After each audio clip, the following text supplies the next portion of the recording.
Yeah, there's really no limit to human ingenuity, right? Like people are going to surprise you all the time. How many years did you say you were working for Omni now? Just under 3. Just under 3.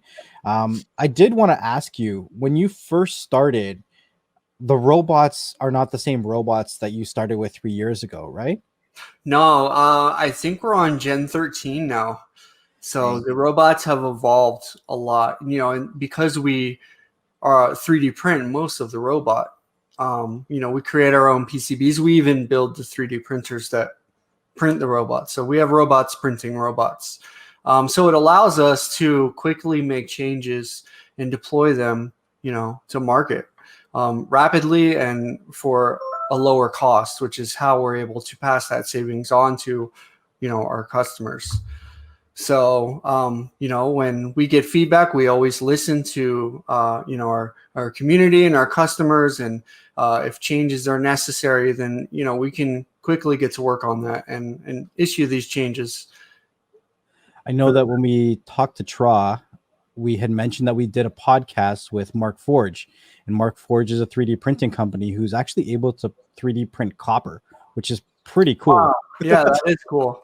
So we mentioned that to Tra. I'm not sure if she reached out just for some kind of questions or whatever, but she seemed really interested in that idea as well. So in the last 3 years, there's been innovations in regards to software and hardware for the telepresence robot.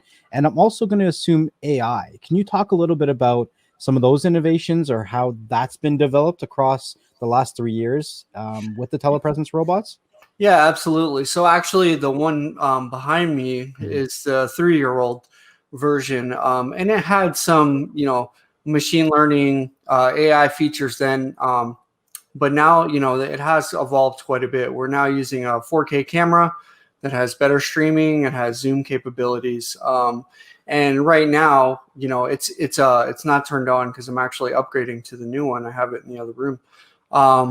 If I were to put it in a room and say, okay, park, it will look for the charging station and navigate in such a way that it can, charge itself. And, that's a small thing that you think about, but for an elderly person, that's a big deal because, a lot of people either can't operate the technology or they don't know how.